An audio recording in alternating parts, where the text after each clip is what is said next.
Bueno, entonces vamos a seguir con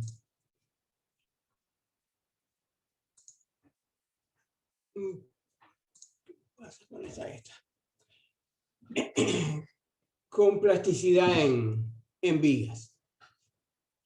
Bueno, entonces lo que vamos a ver ahora es, supongamos que yo tengo esta viga simplemente apoyada, con esta carga P concentrada en el centro, y quiero ver cuánto vale la longitud de la zona de la viga en la que hay alguna fibra que esté plastificada. ¿Sí? O sea, en este punto, esto que está rojo acá, marca el comportamiento de plastificación. En este punto central, debajo de la carga P, ahí está la sección totalmente plastificada. ¿Sí? A medida que yo me voy corriendo hacia la izquierda o hacia la derecha, aparece esto blanco, que sería un corazón elástico. Hasta que cuando llego aquí, ahí solamente están plastificadas las dos fibras externas de la sección. ¿Ven la idea? Entonces yo tengo una variación de las secciones plastificadas que van desde estos dos extremos que están acá marcados, donde solamente están plastificadas las fibras extremas, hasta la sección que está debajo de la carga P, que ahí está totalmente plastificada. Bueno, esto lo vemos con el diagrama de momentos, que es el que está dibujado acá abajo. Por ahora olvídense de los colores estos azules y anaranjado y rojo. Acá en este diagrama de momentos yo tengo que el momento máximo, que es este, que sería, esto acá es P sobre 2, las reacciones, y esto es P sobre 2, P sobre 2 por L sobre 2, o sea, PL sobre 4. Y ese momento máximo, PL sobre 4, supongamos que es igual ya al momento de plastificación. ¿Esto qué significa? Significa que esta sección central está totalmente plastificada. ¿Sí? Y bueno, a medida que me voy desplazando hasta los apoyos, el momento va disminuyendo. Cuando llego al valor del momento de fluencia, a este valor de acá, ahí voy a tener plastificadas solamente en esta sección y en esta otra, solamente va a estar plastificada la fibra inferior y la fibra superior de la sección. ¿Bien? Entonces, toda esta zona que quedó acá, que está rayada así con rayas verticales, toda esta zona tiene alguna fibra plastificada. Y nosotros queremos ver cuánto vale la longitud LP de esa zona plastificada. La longitud de la viga es L, quiero ver cuál es la longitud LP de la zona plastificada, o sea, de la zona en que hay alguna fibra plastificada. Bueno, eso lo voy a sacar por la semejanza que tiene este triángulo anaranjado y este triángulo azul. En este triángulo azul yo sé que la base mide L y que la altura, esta roja que está acá, vale el momento de plastificación MP. Este triángulo anaranjado es semejante al azul porque tiene estos dos lados paralelos. Tiene la base igual a la longitud de plastificación que yo quiero hallar. Y la altura, esta de acá, esta altura, es la diferencia entre el momento de plastificación y el momento de fluencia. Entonces, si yo planteo ahora la semejanza de estos triángulos así, el triángulo anaranjado y el triángulo azul son semejantes, y entonces la base del anaranjado LP es a la base del azul L, como la altura del anaranjado, que es esta chiquita acá, MP menos M de fluencia, es a la altura del azul grande, que es MP. De ahí, si divido acá entre MP, me queda 1 menos el cociente entre el momento de fluencia y el momento de plastificación, y eso es 1 sobre el factor de forma F. ¿Se acuerdan de aquel factor de forma que valía 3/2 si la sección fuera rectangular, o andaba, digamos, por 1,25, lo vamos a tomar ahora, si la sección fuera una sección I? Entonces, si mi sección es rectangular, el factor de forma vale 1,5, o sea, vale 3/2, acá me queda 1 sobre 3/2, son 2/3, y la longitud de la zona plastificada esta, para el caso de tener una sección rectangular, va a ser 1 menos 2/3 por L, o sea, L sobre 3. Así que esta zona, que tiene por lo menos alguna fibra plastificada, es 1/3 de la longitud total de la viga. Es una longitud importante. Si tuviera en lugar de la sección rectangular la sección I, y la relación entre las áreas del alma y las alas fuera tal que F es 1,25, puse 1,25 porque el inverso que tiene, cuando calculo acá 1 sobre F, es 0,8, y es más fácil de hacer la cuenta, entonces queda 0,2. Es menor la zona plastificada que en el caso anterior, pero igualmente es la quinta parte, ¿no?, de la luz total. Bueno, esto cambia según el tipo de cargamento que yo tenga.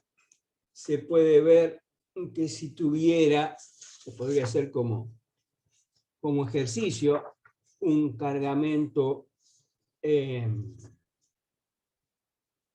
una carga acá uniformemente distribuida, entonces acá quedaría una parábola, y la semejanza hay que hacerla teniendo en cuenta las coordenadas acá de la parábola, que quedan los cuadrados de estos. Y en ese caso queda, en lugar de L sobre 3, estos acá quedan al cuadrado, entonces habría que tomar la raíz cuadrada de esto, queda raíz de 3 sobre 3.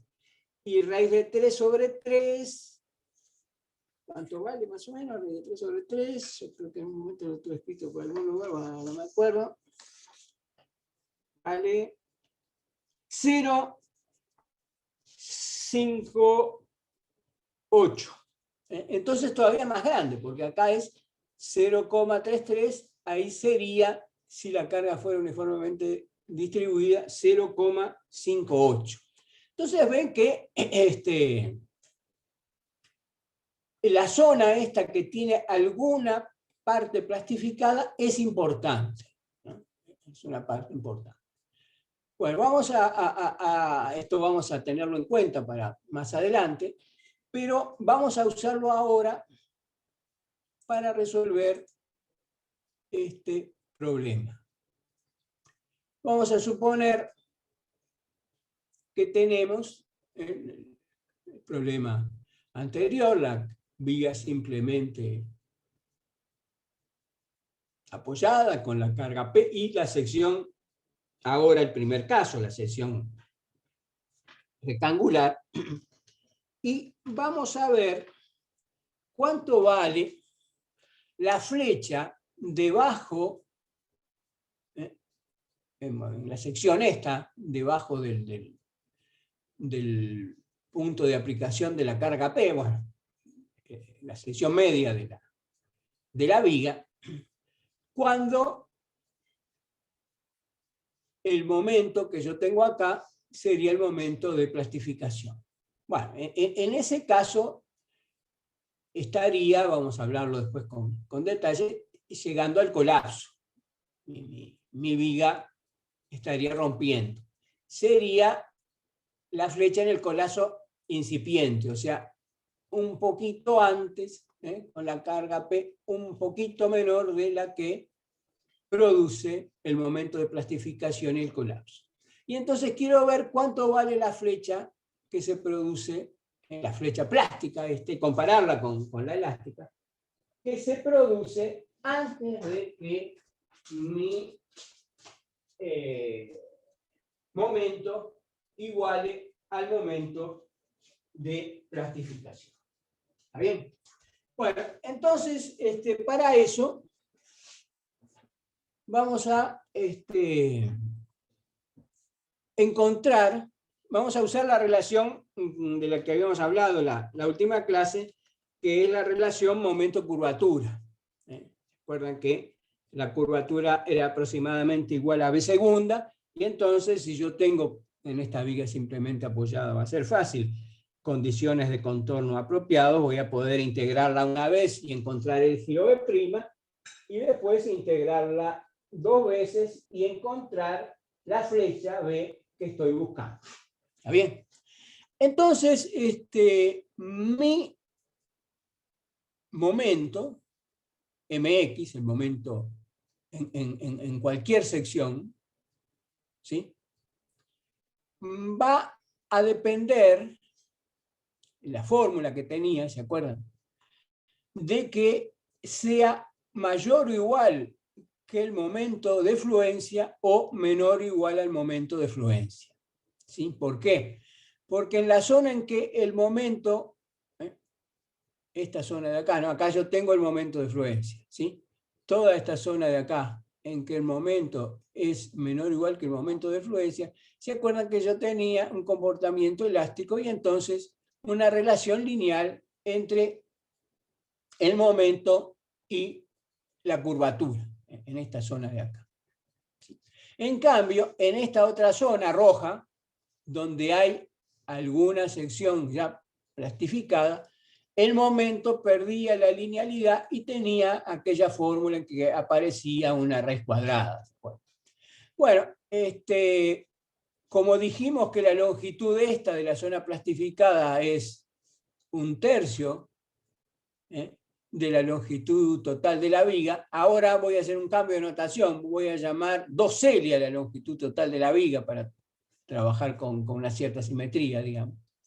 Entonces, si estoy con mi abscisa X, que está medida acá desde el centro de la viga, si estoy con abscisas X entre L/3, que es este punto, y L, que es este otro, ahí voy a tener el comportamiento lineal y la proporcionalidad entre momento M y curvatura. ¿Sí? Ahí es cuando tengo que el momento es menor que el momento de fluencia. En cambio, si estoy en esta otra zona, entre 0 y L/3, ahí estoy en la parte no lineal y voy a tener una relación entre el momento y la curvatura que tenía aquel radical del que habíamos hablado antes. ¿Está bien? Entonces,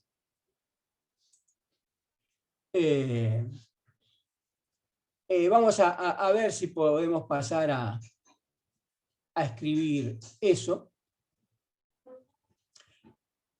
Vamos a ver primero cuál sería la fórmula del momento en general, ¿no? Escribir, lo tengo acá ya, escribir la fórmula de esta recta, ¿sí? Bueno, eso lo saco si yo acá considero mi reacción P sobre 2, entonces, tomando el momento con respecto al centro, que ya lo habíamos visto que era igual a MP, me queda que L por P sobre 2 es igual a MP, y entonces el valor de P es 2mp sobre L. ¿Sí? Como el valor, habíamos visto que el valor del momento de fluencia sobre el momento de plastificación era 1 sobre el factor de forma, queda que el momento de fluencia es 2/3 del momento de plastificación, sustituyendo esto, queda que es PL sobre 3 el momento de fluencia. ¿Sí?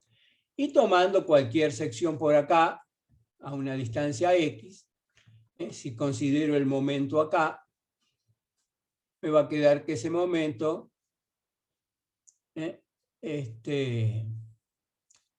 es igual a esta distancia, que es L menos X, ¿sí?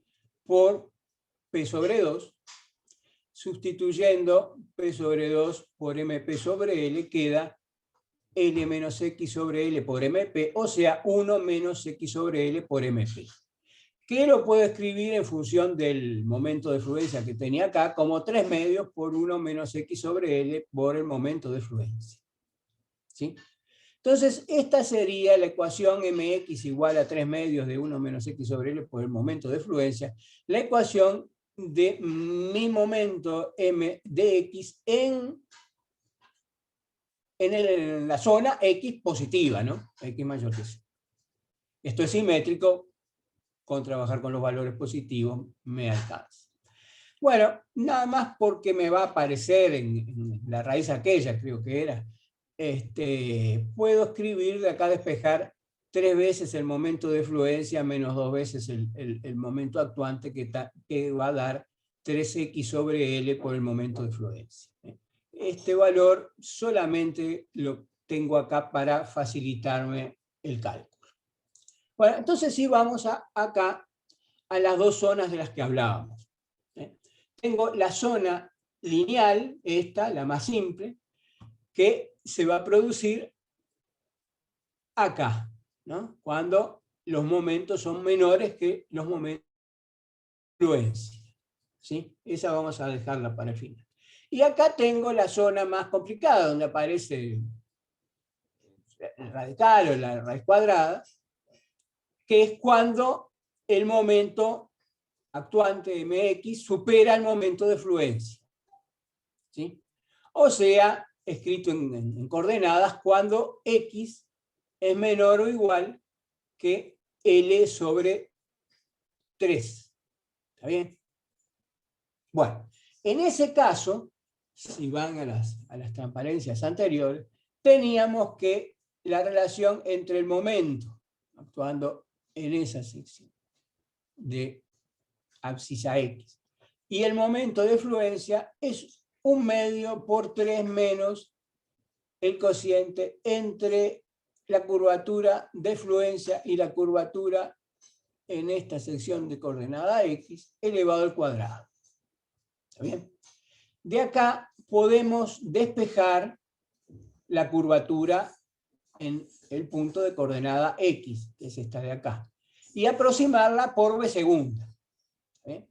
Y al despejarlo queda la curvatura de fluencia por la raíz cuadrada del momento de fluencia dividido 3 veces el momento de fluencia menos 2 veces el momento actuante. Eso es lo que tenía acá. Y entonces voy a sustituir por este valor 3x sobre L por el momento de fluencia acá abajo. Se me van a ir los momentos de fluencia, me va a quedar L dividido 3x. O sea que V segunda va a ser igual a la curvatura de fluencia por la raíz de L sobre 3x cuando estoy en esta zona con mis abscisas variando entre 0 y L sobre 3. Entonces encontré lo que estaba buscando, que es la fórmula explícita de V segunda, que ahora vamos a ver cómo lo haremos, pero integrado una vez me daría el giro, e integrado 2 veces me daría la flecha que estoy buscando. ¿Está? Esto era la parte más complicada, la parte no lineal. Ahora vamos a pasar a la otra, cuando estoy con abscisas X entre L sobre 3 y L. Ahí La cosa es más fácil porque hay una proporcionalidad directa entre los momentos y las curvaturas. Que si despejo la curvatura, me queda igual a la curvatura de fluencia por el momento dividido el momento de fluencia. ¿Está bien? Entonces tengo estas dos fórmulas para integrar. Acá tengo ya X para poner acá. ¿Sí? A ver si ya lo puse ahí. Acá está. Voy a sustituir acá el momento X por esta expresión, igualada a 3 medios 1 menos X sobre L por el momento de fluencia.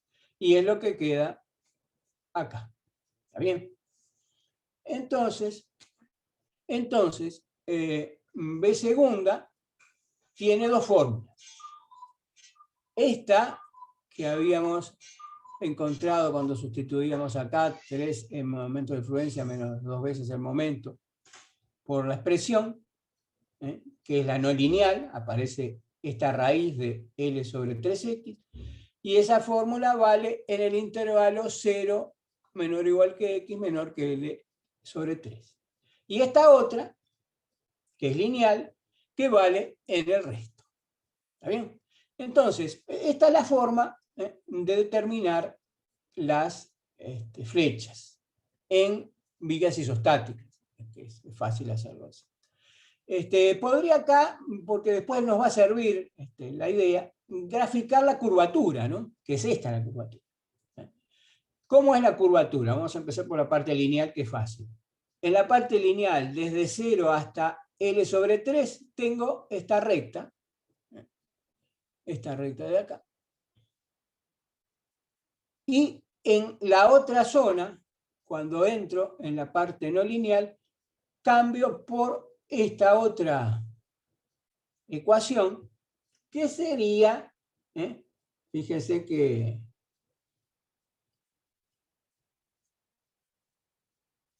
si lo llamara y lo elevado al cuadrado, quedaría y cuadrado igual a L dividido 3X.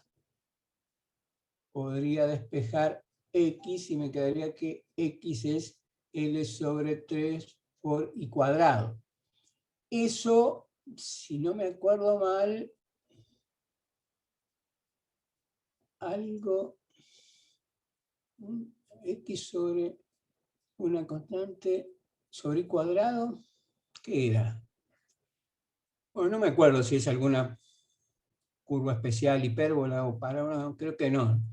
Bueno, pero es una curva no lineal, que la ven acá representada, quedó inversa, por eso no es ni hipérbola ni parábola, que quedó acá representada, que es del comportamiento de la zona plastificada, donde tenemos un comportamiento no lineal para nuestra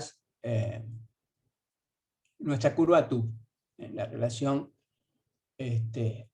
momento-curvatura, o la relación acá, curvatura en función de X, queda no lineal en esta zona, plastificada, y queda lineal en el resto. ¿Está bien? Bueno, entonces vamos a ver si encontramos los giros. Teníamos esto, y queremos integrarlo para hallar el giro. Bueno, nosotros sabemos, eso es mejor verlo acá en la gráfica, que la viga esta es simétrica, ¿sí?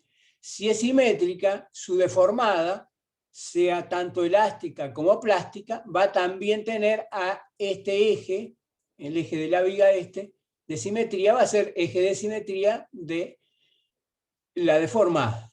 ¿Está bien? Entonces, si es simétrica con respecto a este eje, significa que la tangente acá, en el punto donde se produce el máximo, va a tener que ser horizontal, porque la simetría implica que el giro que tengo a la izquierda de ese punto y a la derecha van a tener que ser iguales. Entonces voy a tener que tener tangente horizontal. Y eso significa que B' es 0. Entonces, yo voy, para encontrar los giros B', a integrar estas funciones con la condición de que B' es 0. Entonces, como B' igual 0 está dentro de esta primera fórmula, voy a integrar el radical entre 0 y una abscisa arbitraria dentro de este intervalo, 0 menor o igual que x, menor o igual que x sobre 3, x. Entonces me va a quedar b' de x menos b' de 0, que es 0, igual a la integral entre 0 y x de esto. ¿Está bien? Bueno, si lo hago, me queda que b' vale lo que está acá. Acá tengo un x a la menos un medio, y al integrarlo queda x a la un medio, o sea, raíz de x, ¿no? Por eso queda esta fórmula que está acá. ¿Está bien? Ahora tengo que integrar esta otra, y necesito otra condición de contorno. ¿Cuál va a ser? Bueno, los giros van a tener que ser continuos. Entonces, el giro que tengo en L sobre 3 va a tener que ser el mismo en las dos curvas. Entonces, si sustituyo acá en esta x por L sobre 3, me queda L, que se va con el L, sobre 3, o sea, sobre 9, raíz de un noveno, es un tercio, queda 2/3 de L. Entonces voy a integrar ahora, en este otro intervalo, L sobre 3 y L, esta función lineal entre x igual a L sobre 3 y un L y un x genérico. Entonces, ¿qué me va a quedar acá? B menos B' de L sobre 3, que ya lo calculé acá, y valía, no me acuerdo cuánto dije que valía, 2/3 de L, valía 2/3 de L. No. Igual a la integral entre L sobre 3 y x de esta función lineal. Bueno, integro esta función lineal, queda esta función cuadrática, pongo las condiciones de contorno y tengo la expresión del giro. Entonces, estas dos ecuaciones que están acá me dan los valores de los giros para cualquier abscisa x en el primer intervalo o en el segundo. Bueno, ahora que tengo los giros, es integrarlos otra vez para obtener las flechas. ¿Qué condición tengo para la flecha? Acá puse A es L. Y bueno, en los dos apoyos, L y menos L, nos interesa el L porque estamos trabajando con los X positivos, la flecha B en L, no en la como está escrito acá, tiene que ser 0. ¿Está bien? Entonces, nuevamente, integro este, ¿sí? Me queda esta expresión, perdón, no, conozco el valor en L, tengo que integrar esta primero. ¿Está bien? Integro esta de acá abajo, entre L sobre 3, entre X, perdón, un X genérico cualquiera mayor que L sobre 3 y L. ¿Está bien? Entonces me va a quedar B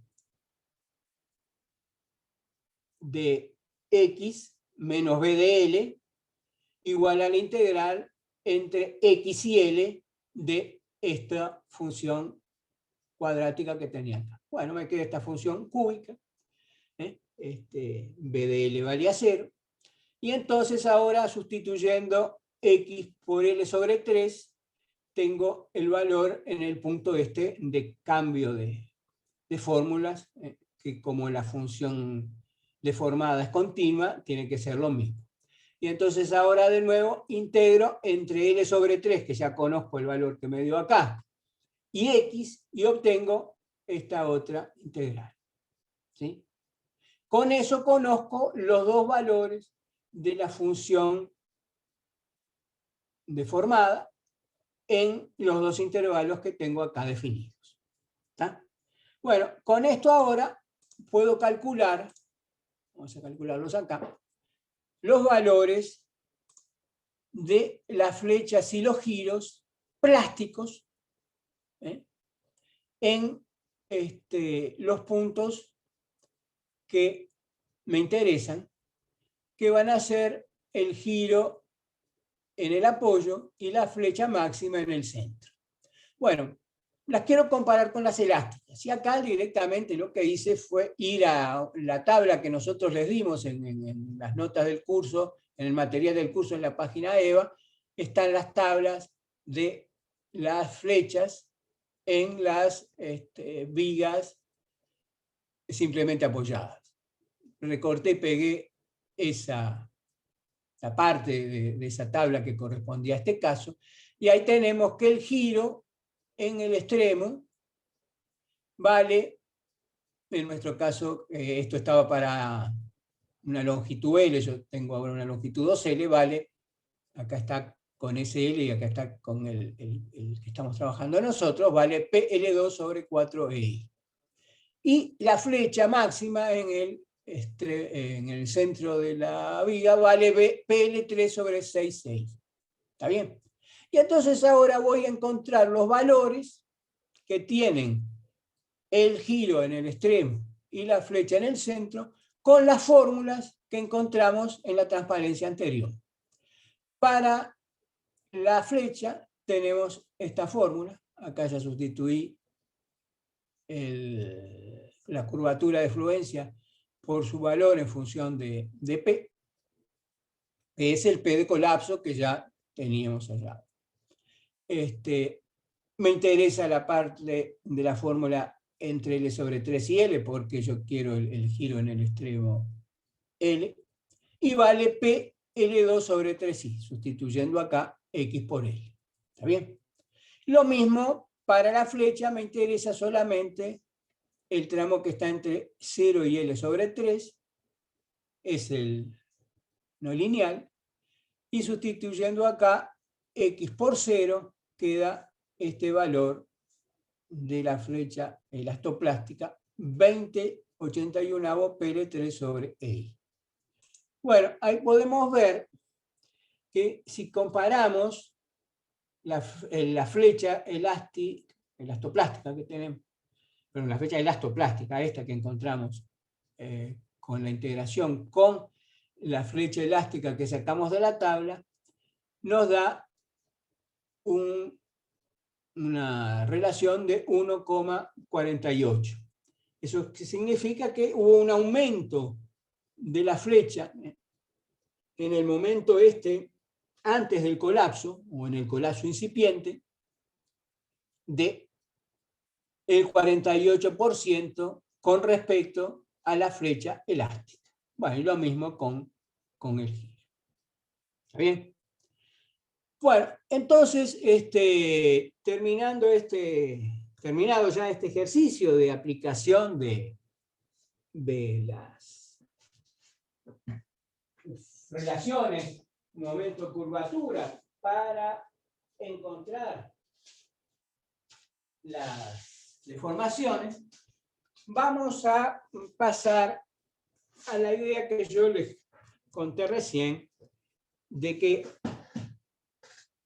cuando llegaba la zona central a tener el momento de plastificación, se producía el colapso de la viga. ¿Por qué es eso? Bueno, podemos ver la idea. Yo voy aumentando mi carga P.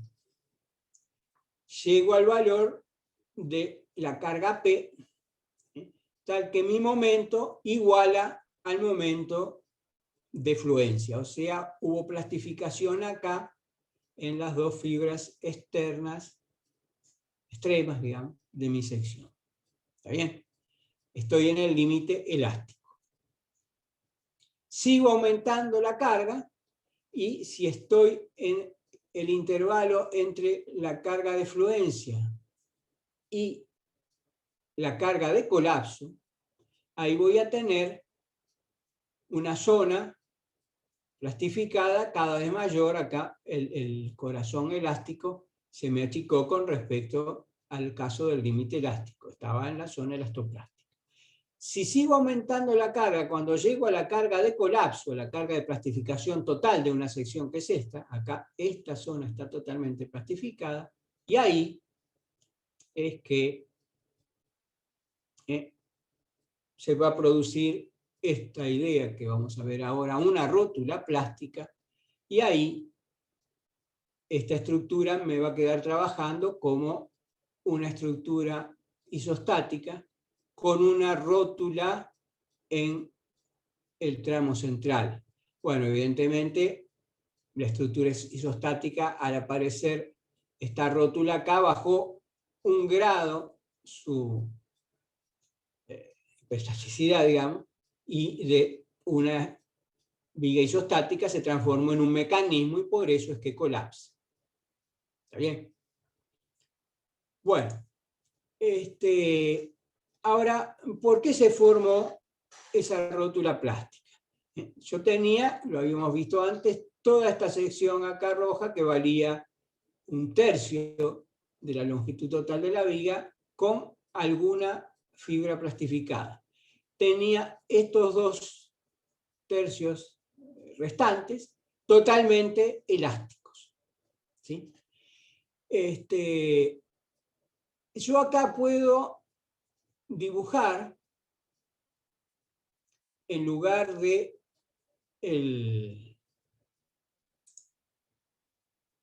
cociente entre las dos curvaturas, la que tengo en ese momento y la curvatura de fluencia, la inversa de la curvatura. ¿Sí?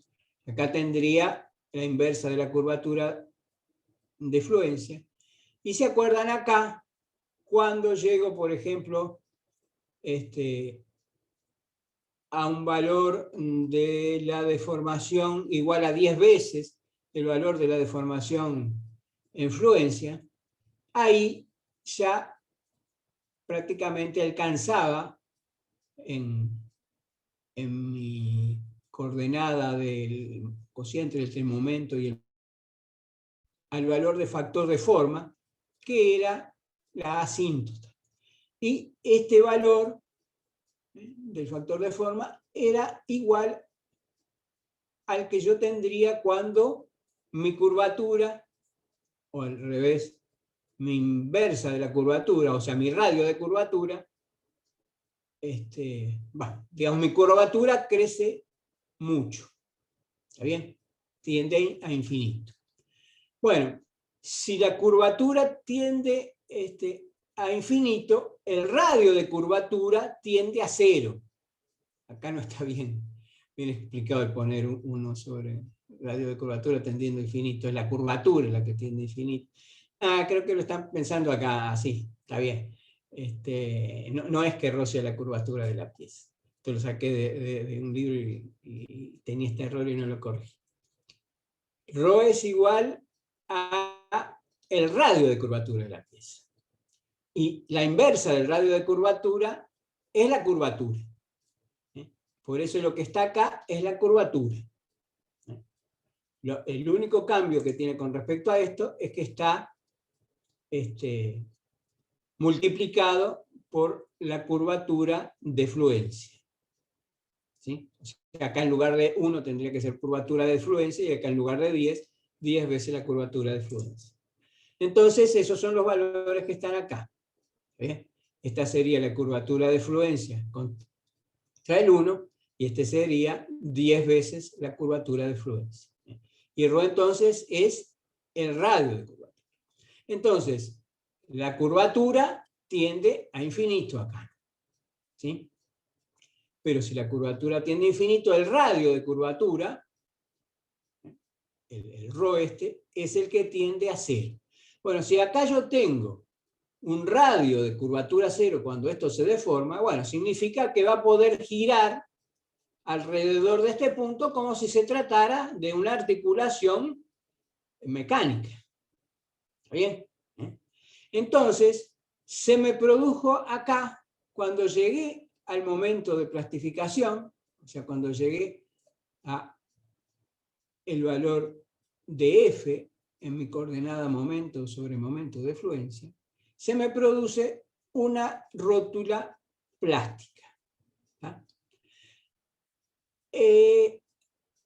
¿Cuál es la diferencia entre rótula mecánica y rótula plástica? Bueno, si yo tuviera la rótula mecánica, siempre estaría acá. ¿Está bien? Y mi estructura, bueno, evidentemente sería un mecanismo, pero siempre estaría esta rótula acá. En cambio, esta rótula plástica que me apareció, o sea, no estaba originariamente en mi estructura era isostática.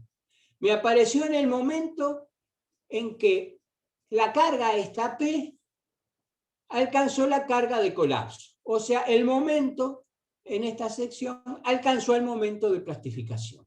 Entonces, esta rótula plástica la puedo considerar como una rótula de frotamiento. ¿Se acuerdan que yo tengo frotamiento? Tengo un bloque sobre un piso rugoso con un coeficiente de frotamiento F. Entonces, si la fuerza que yo estoy dando es menor que F, el bloque no se mueve. Si la fuerza que estoy dando alcanza el valor de F, ahí el bloque se empieza a deslizar. ¿Está bien? Vence el frotamiento. Lo mismo pasa con la rótula plástica. Si el momento en la sección central es menor que el momento de plastificación, no hay ninguna rótula. En el momento en que alcanza el momento de plastificación, ahí es que se formó la rótula plástica. Esa es la diferencia entre una rótula mecánica y una rótula plástica. La rótula mecánica sería como una rótula con frotamiento. Tiene que tener un determinado valor el momento, igual al momento de plastificación, para que la rótula empiece a girar, digamos. Es que el momento es menor que el momento de plastificación, la rótula no existe. ¿Está bien? Entonces, la pieza en ese momento va a colapsar, ¿sí? Porque se me transformó en un mecanismo. Una pregunta, Berardi. Con, ¿Sí? con lo que quisiste decir ahí de que la rótula plástica no es lo mismo que la rótula mecánica, o sea, es porque la mecánica en realidad es independiente de la carga P, ¿no? Entonces, la mecánica, vamos a pensar lo que la estructura, porque confunde un poco que quede un mecanismo, ¿no? Que la viga estuviera empotrada acá y acá, ¿no? ¿Está bien? Entonces, yo tengo la viga empotrada en los dos extremos y una rótula en el centro. Ese no es un mecanismo. ¿Está bien? Sí. Entonces, yo ahí puedo usar la condición de rótula mecánica, que el momento ahí es cero. ¿Está bien? Y con esa condición de que el momento es cero, yo podría encontrar una relación entre, bueno, voy a tener que si la carga que P tengo concentrada, como acá es P, acá la reacción va a ser P sobre 2. Si tengo que el momento es cero y la reacción esta es P sobre 2, voy a poder encontrar acá el momento de empotramiento. ¿Está bien? El momento en el empotramiento. Y entonces,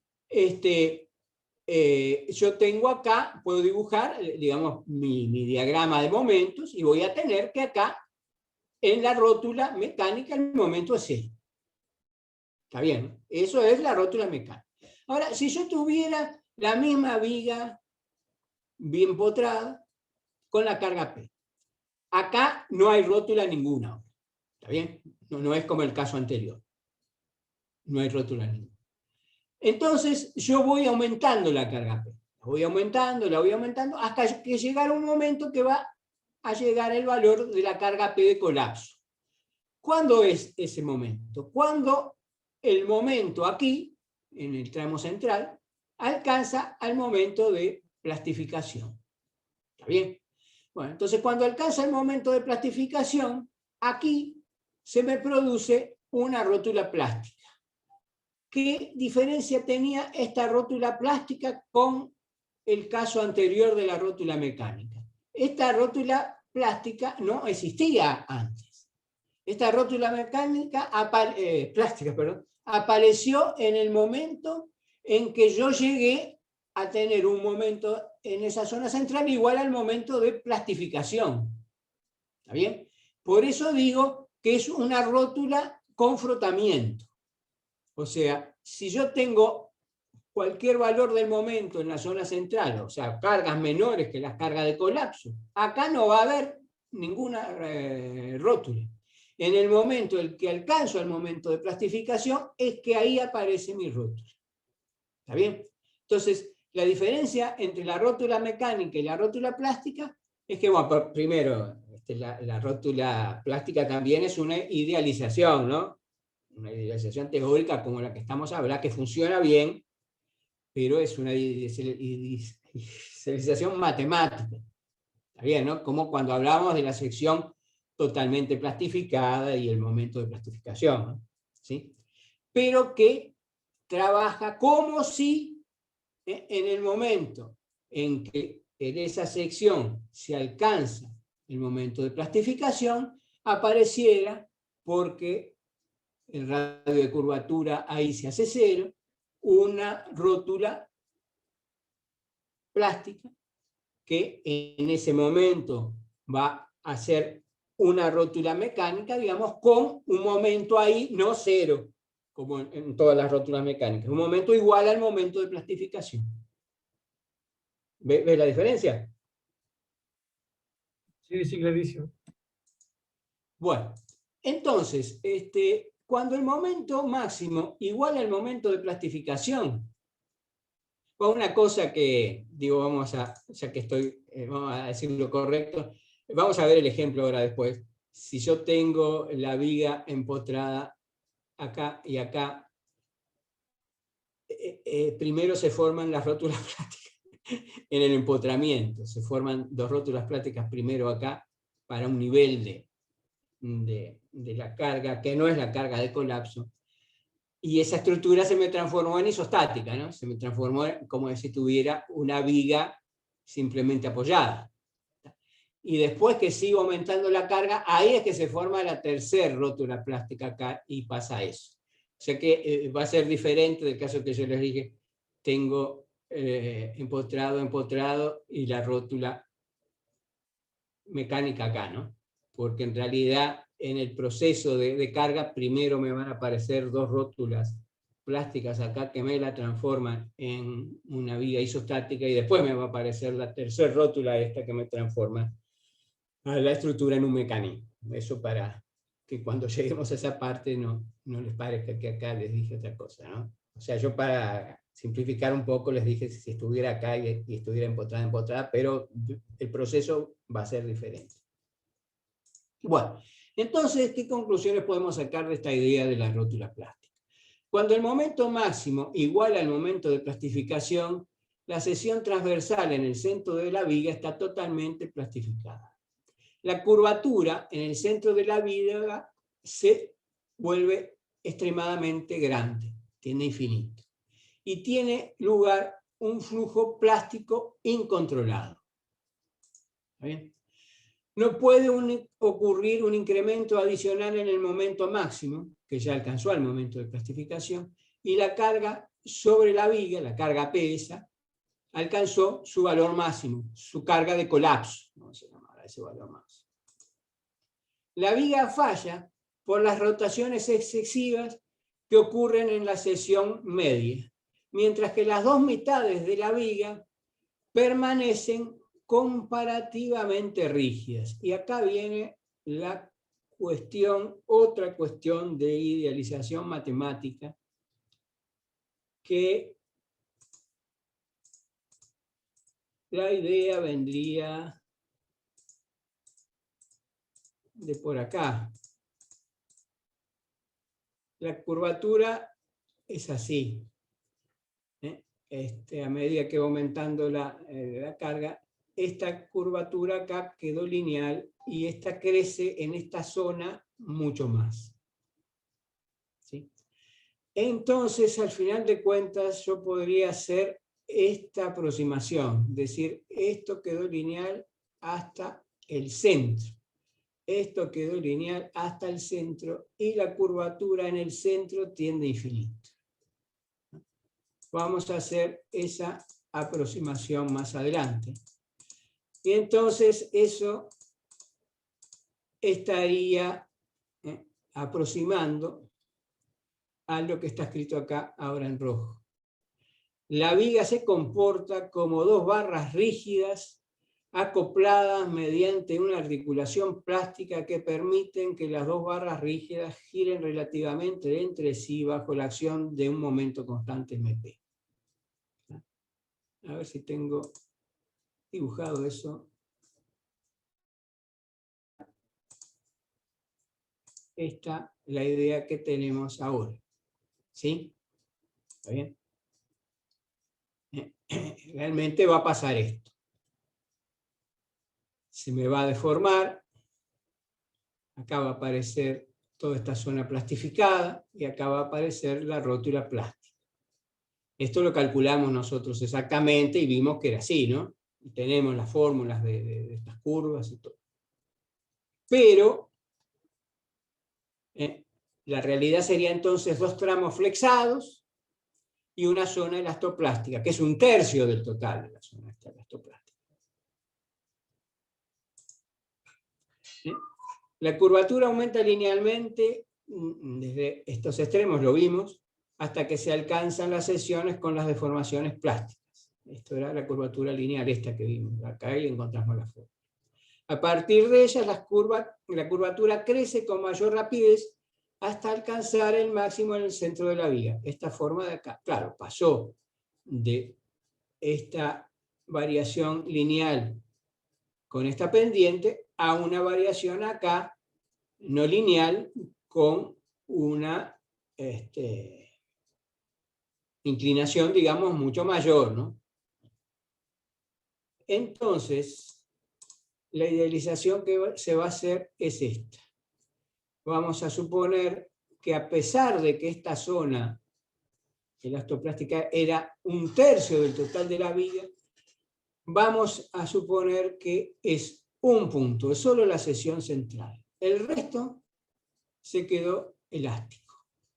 Y que la curvatura es lineal hasta la sección central y ahí abruptamente tiende a infinito. Entonces, es la aproximación a esto. Que yo tengo 2 tramos rígidos con una articulación en el centro, porque la curvatura infinita corresponde a un radio de curvatura 0, o sea, tener una articulación del tipo de la articulación mecánica. ¿Sí? Entonces, vamos a aproximar aquella, que era la relación real que teníamos, por esta de acá. Cuando el momento máximo sea igual al de plastificación, la sección central estará totalmente plastificada. La curvatura alcanza valores extremadamente grandes, se forma una rótula plástica y la viga se convierte en un mecanismo. Lo consideramos entonces como 2 tramos rígidos con una rótula plástica. O sea que, exactamente cuando hicimos el cálculo, nos quedaron 2 tramos flesados elásticamente y una zona relativamente grande, era 1/3 del total, elastoplástica. La aproximación que vamos a hacer nosotros va a ser esta otra. 2 tramos rígidos con una rótula plástica. ¿Sí? Aun cuando la zona plástica se extiende sobre una longitud apreciable de la viga, era 1/3, la curvatura tiende a concentrarse en la sección transversal de la articulación plástica. Por lo tanto, para muchos propósitos podemos considerar que la articulación plástica no tiene dimensiones. Esto es, podemos considerar la articulación como localizada en la sección transversal simple de la viga. La presencia de la articulación plástica significa que la viga girará en la sección transversal de la articulación, mientras que el momento flector permanecerá constante, igual a MP. Entonces, la rótula plástica es una articulación con frotamiento, concentrada en una sección en la que alcanza el momento de plastificación MP. La articulación con frotamiento implica que se mantiene rígida, o sea, no existe la articulación, no aparece mientras el momento sea menor que el momento de plastificación. Solo puede aparecer cuando el momento alcanza el valor del momento de plastificación. Fuera de la rótula plástica, las secciones las vamos a considerar elásticas y su curvatura la vamos a considerar despreciable frente a la curvatura incipiente en la rótula plástica. Entonces, nosotros tenemos acá, dibujado a la derecha, el comportamiento real, ese que calculamos antes, cuando calculamos, que nos sirvió para calcular la flecha elastoplástica con exactitud. Esa la habíamos calculado con exactitud. Se los hice como muestra, van a tener que hacer un ejercicio como muestra, pero es trabajoso y no lo vamos a hacer más así, ni vamos a trabajar más así. Vamos a hacer una aproximación teórica a esto, en la que la viga elástica, cuando estamos en el rango elástico, o sea, con nuestros momentos, con nuestro diagrama de momentos totalmente debajo del momento de fluencia, sigue siendo elástico. O sea que acá y acá lo calculamos igual y exactamente los dos casos. ¿Está bien?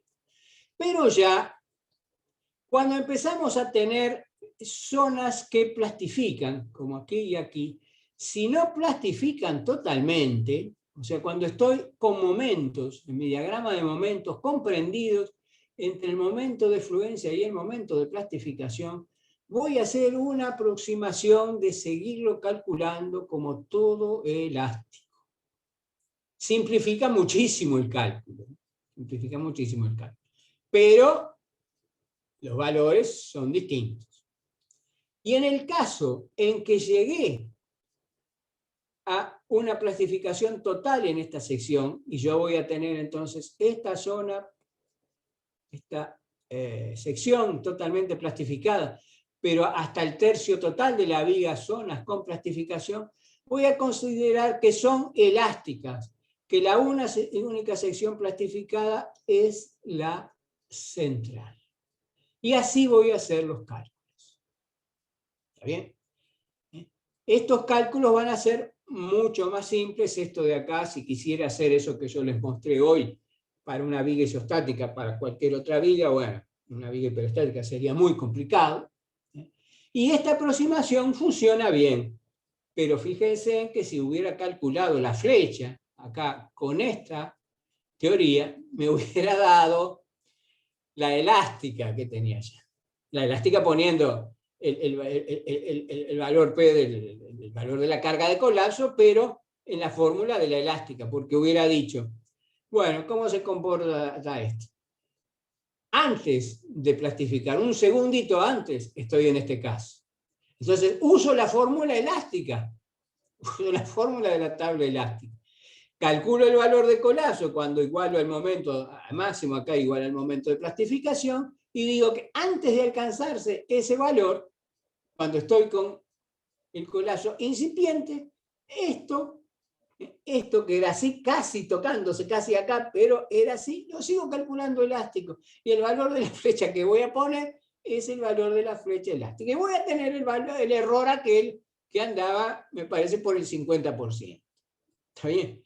Pero en las flechas, entonces, cuando las calcule con esta aproximación, no me van a dar valores buenos. Si quiero tener las flechas con valores exactos, tengo que hacer ese procedimiento engorroso de integrar la curvatura.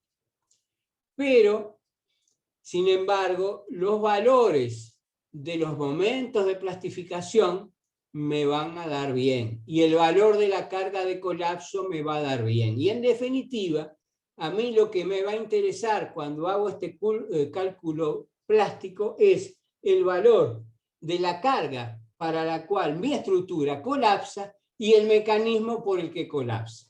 Las deformaciones que tenga antes del colapso, en realidad, bueno, si colapsa, esas deformaciones diré que son grandes, pero no las voy a poder calcular. No me voy a preocupar de calcularlas con exactitud. O sea que lo que yo voy, mi objetivo aquí, no es calcular todo exactamente. ¿Está bien? No es usar este método complicado que vimos hoy. Es usar el método más eficiente posible. ¿Está bien? Que me requiera cálculos simples y que me dé exactamente, eso sí, el valor de la carga de colapso y las sesiones, y por lo tanto el mecanismo que va que voy a tener en mi estructura cuando esta colapse. Me va a interesar eso. ¿Está bien? Y eso sí lo voy a poder calcular con esta aproximación tan aparentemente burda, con precisión. ¿Está bien? Pero fíjense en que la realidad sobre la teoría matemática que estamos haciendo es esta. ¿Bien? Lo que pasa es que ya vimos que meternos por ese lado, aún en una viga isostática, fue complicado, tuve que integrar, tuve que usar la continuidad, ¿no? Fíjense si eso fuera hiperestático, ¿no? Es un problema muy trabajoso. En cambio, yo voy a renunciar a calcular las deformaciones con precisión, ¿eh? Y voy a poder calcular lo que me interesa, que es el mecanismo y la carga de colapso con la misma precisión que hubiera usado si hubiera trabajado con esta forma. Este trabajo en realidad importaba más para calcular las deformaciones. Este tamaño de la zona plástica, considerado como un tercio, que es una inmensidad total de la viga, y considerado como una única sección, para calcular las deformaciones es malo, es una aproximación mala, ya les dije, el error va a ser del 50%, pero para calcular la carga de colapso es muy bueno. Y para calcular el mecanismo de colapso también. Entonces, como en este tipo de estructuras, con este cálculo, lo que yo quiero es ver cómo colapsa y para qué valor de la carga colapsa, puedo hacer esta simplificación, que es muy grande, me va a permitir hacer los cálculos muy fácilmente, y me va a dar, para calcular la carga de colapso, el resultado con la exactitud necesaria. ¿Está claro? Bueno, entonces vamos a ver acá algunos dibujos y después algunos videos de rótulas plásticas reales. Acá había una sección I, que fue ensayada, la viga esta llegó a formarse la rótula plástica y así quedó la sección, se nota acá, me ven como un cono así, donde se formó la rótula plástica. Acá tienen varias secciones y también con las rótulas plásticas. Acá en un pilar también era una sección y acá se formó la rótula plástica. Bueno, esta es una rótula plástica, aquellas eran estructuras de acero, en una estructura de hormigón. Ven que el comportamiento, como es un material frágil, es bien diferente. Acá tienen otras rótulas plásticas donde fallaron estos dos perfiles y acá colapsó esta viga, acá se formó la rótula plástica. Acá colapsó este puente, acá se formó la rótula plástica. Acá también, acá. Y ahora vamos a ver los videos. En este primer video, acá se va viendo cómo se va formando, ¿no? Van aumentando la carga. Es una barra metálica. Acá se va formando la rótula plástica. Y acá ven cómo quedó.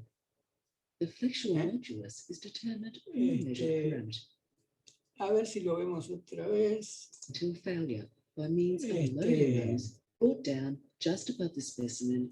Fíjense a ver si pueden ver si la parte elástica se va curvando un poco acá, ¿no? Pero ya cuando acá se va formando la rótula plástica se empieza a ver que esto se puede considerar como ahí se ve, dos zonas rígidas, con poca curvatura frente a la gran curvatura en la rótula.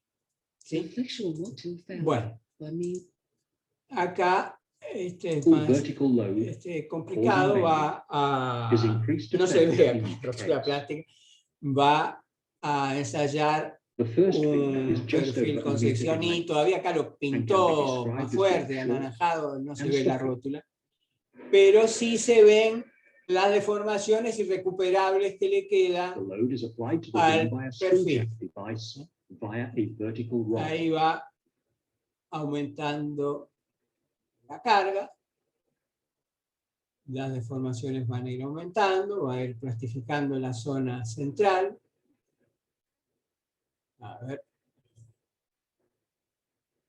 During the loading of this beam, here shown accelerated, ahí ven que las deformaciones van aumentando mucho acá en la zona central, ¿ven? deformations are Acá se confined forma principally to the vertical la plane, rótula plástica acá, with failure y ahora occurring cuando lo essentially due to descarguen y the lo attainment saquen of van a plastic mostrar limit que quedaron at the point of maximum deformaciones loading. plásticas irrecuperables. Ahí lo llevan, ahí On van a ver removal cuando of lo the load, apoyen, permanent Bueno, ya ven. deformation remains. la deformación plástica irrecuperable que tiene. ¿Ven? Esa deformación, mucho mayor de la forma original que tenía, es la deformación plástica irrecuperable. Acá vamos a ver este otro. Esta es una sección hueca de pared delgada. Ahí sí vamos a poder ver la recuperación elástica que tuvo, que es inmensa, ¿no? Es increíble. Queda con una deformación plástica irrecuperable muy grande, pero van a ver que lo que recupera es un porcentaje muy grande de la deformación elástica que logra recuperar. Vamos a verlo ahora.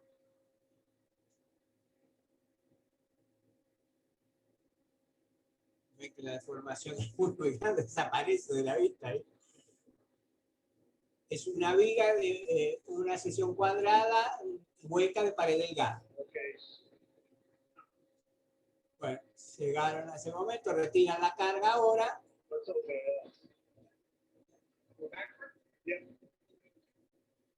Descargan y fíjense toda la recuperación elástica que tiene. ¿Ven? Todo eso es la recuperación elástica.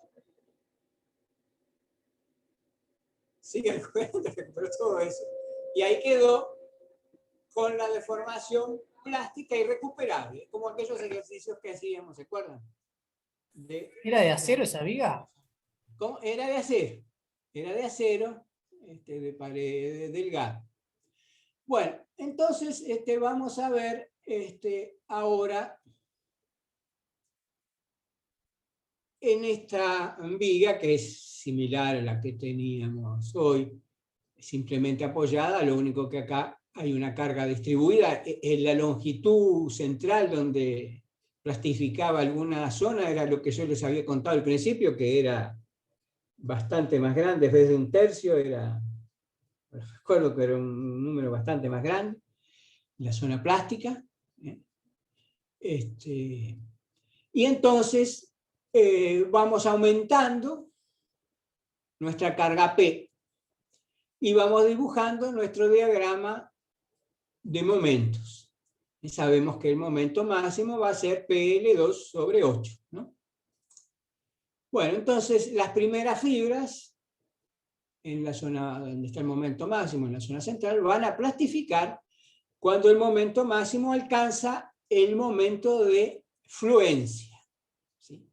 Ahí podemos despejar de esta fórmula el valor de la carga P que hay que dar, vale 8 veces el momento de fluencia sobre L2.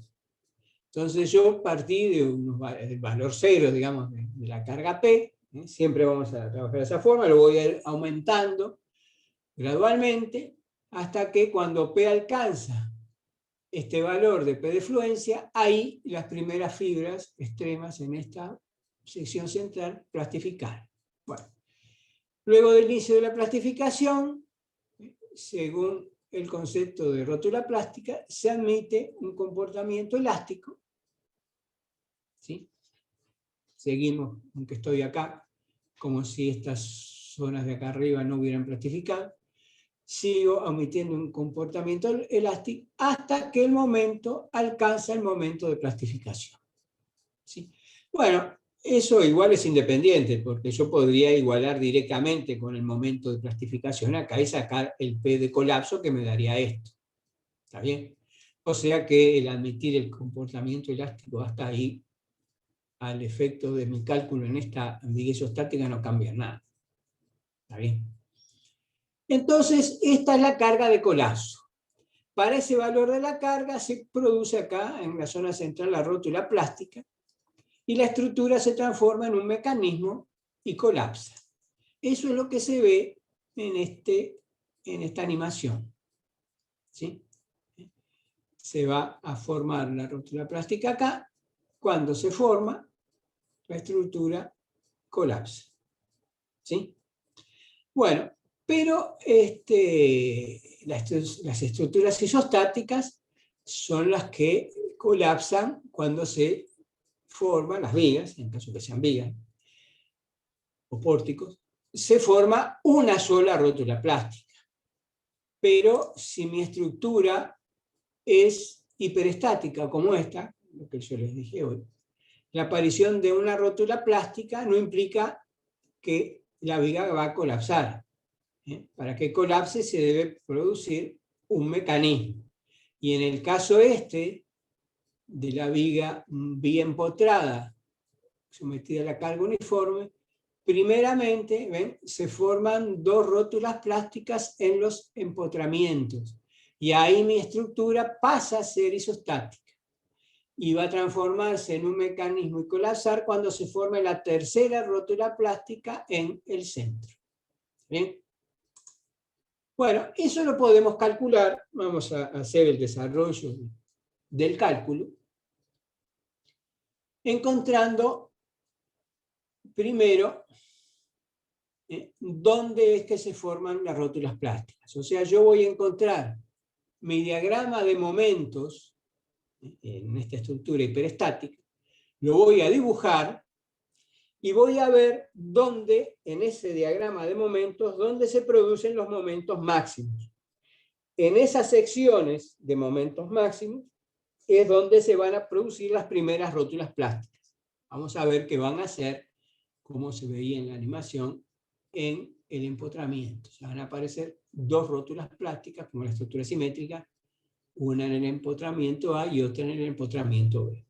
Pero en ese momento yo voy a tener una carga, que vamos a llamar la Q1, para la cual mi estructura pasó de hiperestática a isostática, pero esa carga no es todavía la carga de colapso porque mi estructura es isostática.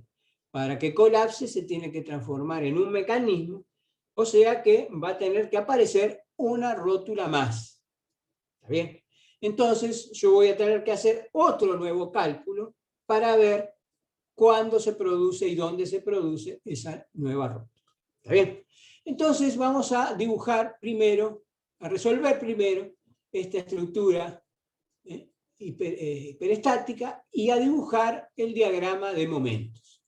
Bueno, una forma fácil de hacerlo es decir, bueno, voy a sacar acá este empotramiento y lo voy a sustituir por dos momentos hiperestáticos, m iguales porque la estructura es simétrica. Y entonces, con esta fórmula de la misma tabla de giros y flechas que está en la página EVA, voy a encontrar los valores de los giros en los empotramientos debido a estos momentos incógnita M0 que yo quiero hallar, que son mis incógnitas hiperestáticas. ¿Está bien? Por otro lado, voy a considerar a la viga simplemente apoyada, sometida a la carga Q, y voy a calcular los giros que tienen en estos dos extremos también, con esta fórmula de acá. ¿Qué tiene que pasar? Como yo acá tengo dos empotramientos, los giros en estas dos secciones tienen que ser 0, porque al estar empotrado el giro acá es 0. Entonces voy a obligar a que estos giros sumados den 0, y de ahí voy a sacar el valor del momento hiperestático M. ¿Está bien? Bueno, acá está hecho eso. ¿Sí? el momento con esta fórmula. Lo tengo acá. El momento con esta otra fórmula lo tengo acá. Si considero los momentos con el sentido en que están dibujados en el dibujo, me queda que el momento MA va a tener que ser negativo, porque es de sentido contrario, claro, igual a menos QL2 sobre 12. Entonces voy a venir acá y voy a dibujar estos dos valores. ¿Está bien? O sea que conozco el valor del momento en el empotramiento. Y entonces ahora puedo calcular el valor que tiene el momento en la sección central. Tomo el momento acá, hago L sobre 2 por QL sobre 2, me queda este momento así, ¿está bien? Menos el M que calculé recién, que era QL2 sobre 12, igual a 0, y de ahí saco que el momento acá en el centro vale QL2 sobre 24.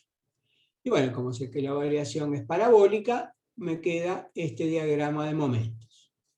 Tiene entonces dos valores posibles extremos, los de el empotramiento o los de la sección central. ¿Dónde se va a producir el momento de plastificación? ¿Cuál sección va a plastificar primero? Bueno, va a plastificar primero la sección que tiene momento máximo de estos dos en valor absoluto.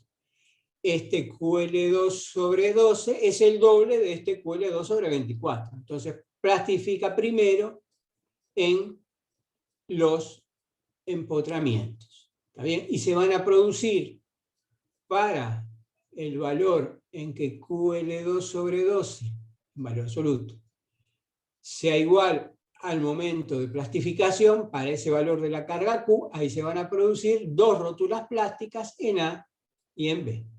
¿Está bien? Entonces, ahí igualamos acá este valor QL2 sobre 12 a MP, y despejando tenemos que Q, el valor de la carga esta uniforme, Q1 vamos a llamarlo, igual a 12 MP sobre L2, va a producir las dos rótulas plásticas, acá donde estaban los momentos máximos, o sea, acá y acá. ¿Está bien?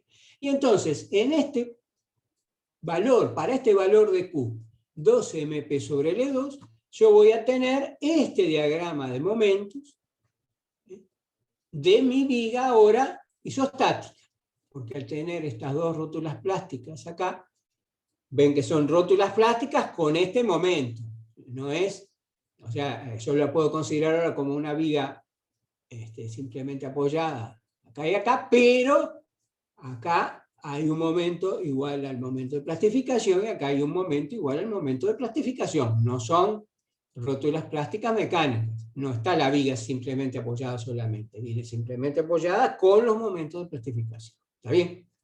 Y entonces ahora, este es mi diagrama de momentos. ¿Qué voy a hacer yo? Voy a seguir aumentando la carga hasta que se produzca el colapso.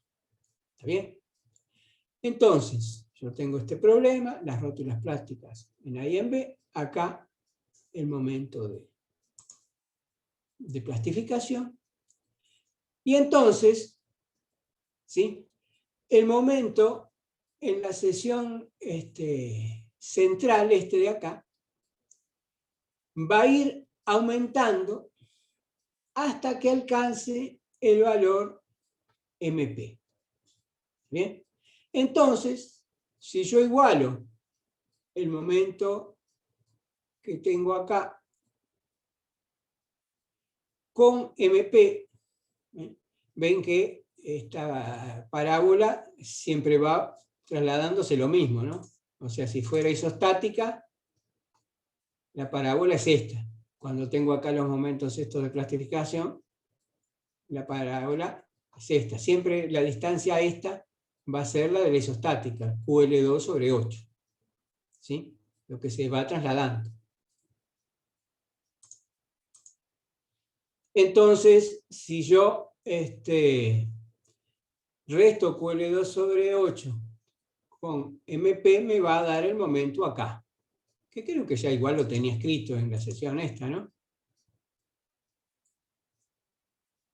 Bueno, acá cuando calculamos el momento dijimos que valía un QL2 sobre 24, calculamos el momento acá, considerando que esto valía un QL2 sobre 12, y de ahí fue que sacamos el momento de clasificación. Pero si yo hago lo mismo, tomo el momento acá y considero que acá el momento es el momento de plastificación, es lo mismo que restar de esto, ¿no? Yo acá lo que hago es considerar esta sección central, tomo el momento acá ya tengo el momento de plastificación, acá tengo la fuerza QL sobre 2, con Q mayor que el Q1 que vimos antes. Cuando tomo el momento acá, voy a llegar a esta fórmula, que el Q de colapso vale 16 MP sobre L2. ¿Está bien? Y entonces, ¿ahí qué va a pasar? El momento acá igual al momento de plastificación. Y entonces yo voy a tener 3 rótulas plásticas en los 2 empotramientos y en el centro. ¿Está bien? Entonces, mi estructura ahora se transformó en un mecanismo, porque era isostática cuando se produjeron estos 2 rótulas plásticas, y ahora con esta tercera se transformó en un mecanismo. Y cuando la carga esta alcanza este valor, la estructura colapsa. Y entonces esta carga Q es la carga de colapso. Y la estructura, en ese caso, se transforma en este mecanismo y se produce el colapso. ¿Bien? Bueno. Una observación que podemos ir adelantando para el próximo tema. No sé si será, no creo que sea la próxima clase terminaremos con esto, será la semana próxima. Es que yo no necesito hacer todo ese proceso para calcular la carga de colapso. Podría decir directamente, bueno, mi estructura va a colapsar cuando se formen 3 rótulas plásticas. ¿Por qué? Porque el grado de hiperestaticidad es 2. Entonces, cuando se forman 2 rótulas plásticas, se transforma en una estructura isostática. Pero cuando se forma una tercera, se transforma en un mecanismo. O sea que si yo tengo una estructura de grado de hiperestaticidad 2, se va a transformar en un mecanismo cuando se forme en 3 rótulas plásticas. O, dicho de otra forma, si tengo una estructura con grado de hiperestaticidad n, se va a transformar en un mecanismo cuando se formen n más 1 rótulas plásticas. Entonces yo me podría fijar de antemano cuál es el grado de hiperestaticidad. Y decir, bueno, es 2. Se van a formar 3 rótulas plásticas cuando se transformen en un mecanismo. Si yo logro ubicarlas, ya sé dónde van a estar los momentos de plastificación. ¿Está bien? Igualando esos momentos, o los momentos que produce mi carga de colapso, en este caso, con los momentos de plastificación, voy a calcular la carga de colapso.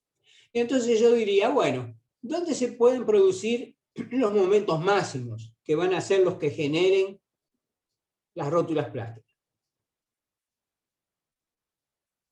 Y se van a producir en los 2 empotramientos y en la zona central. Entonces ubico 3 rótulas plásticas en estas 3 secciones. Y ahora digo, bueno, los valores de los momentos en estas 3 rótulas plásticas son el momento de plastificación. ¿Está bien? Bueno, me tengo que fijar el signo que van a tener, ¿no? Una pregunta, Galardi. ¿Sí? Capaz que estoy viendo algo mal, pero una ménsula ya de por sí es isostática. Entonces, una bien potrada, ¿no tenés 3 grados de hiperestaticidad? Estoy viendo algo mal. No, no, porque pensarlo así. En nuestro problema, en un pórtico sí, porque vos tenés en el pórtico tres reacciones hiperestáticas en el empotramiento. Tenés el momento y tenés la fuerza horizontal y la fuerza vertical. ¿Estás de acuerdo? ¿Está bien? Sí, sí. Pero acá, en la viga esta, que tenemos solamente cargas verticales, las reacciones horizontales no juegan, Claro. no nos interesan. En realidad es lo mismo poner, si fuera isostática, este apoyo fijo y este deslizante, que poner los dos fijos. En definitiva es lo mismo, porque desplazamientos horizontales son despreciables, no vamos a tener, y no va a haber entonces fuerzas horizontales. Impecable. Entonces solo consideramos el momento y la reacción vertical, que equilibra, digamos, las Q de colapso. Por eso son 2 y 2. Y al sacar una, me quedan 2 acá y 2 acá. ¿Está bien? Bueno, pero en el pórtico sí, ojo, ¿no? Está claro eso, ¿no? Si pasamos al pórtico, ahí vamos, justo el ejemplo, bueno, no sé cuándo lo haremos, creo que la próxima clase, porque me voy lentísimo. El ejemplo del pórtico, no. Está Ahí clarísimo. vamos a tener empotramientos, y en los empotramientos vamos a tener el momento y las dos reacciones. ¿Está bien? Bueno, entonces lo contamos distintos ahí los grados de hiperestaticidad. Pero acá, entonces, voy a tener estas tres rótulas. Tengo que ver los signos. Pero viendo los signos, sé que acá el momento es MP, menos MP, acá también, tomo el momento acá, lo igualo a MP y saco la carga de colapso. ¿Está bien? Entonces yo puedo directamente calcular las cargas de colapso sin tener que hacer ese proceso que hablamos recién. Eso, o sea, el método que estamos viendo ahora, que fue el que vimos, lo único que ahora ven que con las rótulas en las vigas y en los pórticos se complica la cosa con respecto a los reticulados, ¿no? En que plastificaba toda la barra y entonces era mucho más simple. Pero acá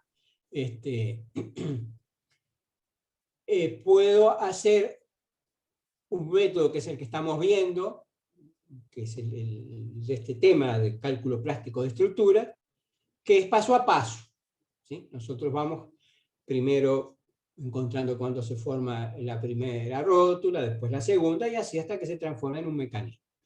En el tema próximo, que vamos a llamarlo análisis límite de estructuras, vamos a usar esta idea directamente. Vamos a calcular directamente la carga de colapso sin necesidad de hacer este proceso paso a paso. ¿Está bien? Bueno, Gerardi, una ¿sí? consulta. ¿Sí? Te oigo, te oigo. ¿Vos sabés que no me queda claro por qué la carga de colapso por L² sobre 8 te queda igual a 2 MP? O sea, estoy viendo la figura, entiendo que sale de decir que se cumple lo que está en la figura, pero no me queda claro por qué tomás que entre los dos momentos, digamos, entre el momento positivo y el negativo, la distancia es Q colapso L² sobre 8. O sea, entiendo que esa relación se cumple cuando estamos en el tramo lineal, cuando no plastificó ninguna sección, pero después no sé qué se cumple. Pero no lo necesitas. Por eso te decía, porque podés usar esta idea. Estamos de acuerdo ya que este momento es menos MP, ¿no? ¿Está bien? ¿Sí? ¿Ah? Sí, sí, sí. Y este es MP. ¿Está bien? Entonces, También. yo tomo Sí. momento con respecto a este punto. ¿Está bien? Y lo voy a igualar a MP. ¿Cuánto vale el momento ahí? Vale la reacción esta de acá, que es Q por L sobre 2. ¿Está bien? Entonces me va a quedar Q, L sobre 2 hacia arriba. ¿Está bien? Tengo que poner ahora acá la carga, esta, que me va a dar una fuerza acá, que va a ser la mitad de esto, o sea, QL sobre 2 también. ¿Está bien? Que cuando tomo el momento acá, me va a quedar QL sobre 2 por L sobre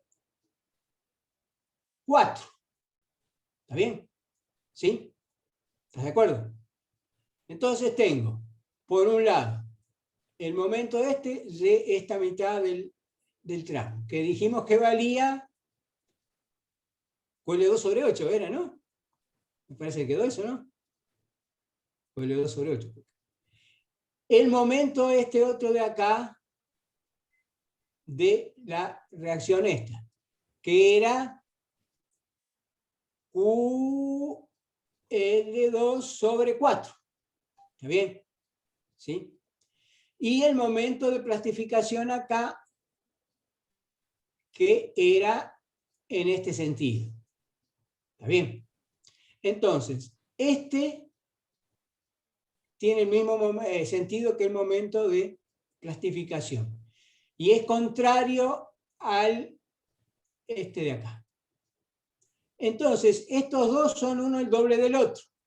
Entonces me va a quedar un momento en este sentido de valor QL2 sobre 8.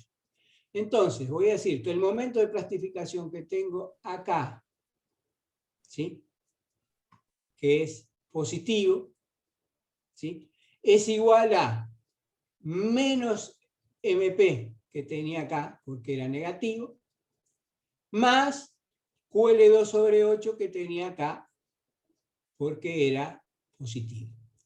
Paso el menos MP para acá y me queda lo que escribí acá. 2MP igual a QL2 sobre 8. ¿Qué te quiero decir con eso? Que yo, el cálculo de la carga última, la puedo hacer usando solamente la mecánica del rígido, la ecuación de equilibrio, que fue lo que usé. ¿Por qué? Porque te acordás que habíamos visto que no dependía la plasticidad, la carga de colapso de las imperfecciones, ¿te acordás de aquello?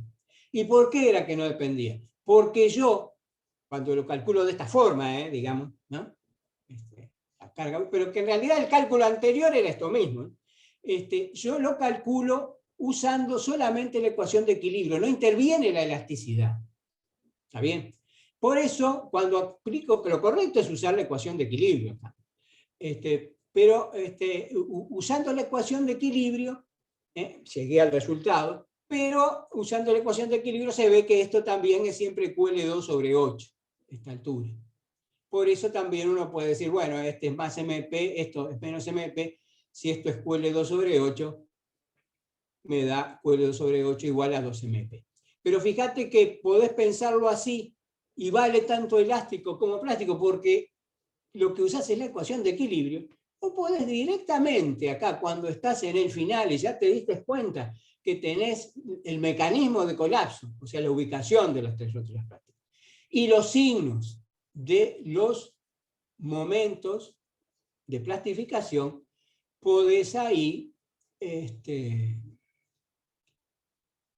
usando la ecuación de equilibrio, nada más de equilibrio de un rígido, encontrar la carga de colapso. ¿Está claro? Por eso acá mismo, ¿viste?, si hubiera imperfecciones, lo que sea, no se tendrían en cuenta porque solamente aparece la ecuación de equilibrio. ¿Sí? Por otro lado, sí les puedo agregar algo que lo vamos a demostrar después, pero en el otro tema en realidad lo vamos a demostrar. Pero lo podemos admitir ahora. Bueno, nosotros vamos a considerar el giro positivo cuando tiene el mismo sentido que el momento positivo en la sección. ¿Está bien? ¿Sí? O sea que vamos a decir que el giro es positivo cuando su dirección ahí es la misma que tiene el momento positivo en esa sección. ¿Está bien? Bueno, ¿eso qué quiere decir? Quiere decir que si yo sé cómo se deforma mi estructura cuando le aplico la carga, sé el signo o la dirección, digamos, de mi momento. ¿Ah? ¿Qué quiero decir con esto? Bueno, piensen, por ejemplo, esta viga, no sé si ven cuando hago así, pero que no la tengo dibujada de forma. Esta viga se deforma así, ¿está bien? ¿Sí?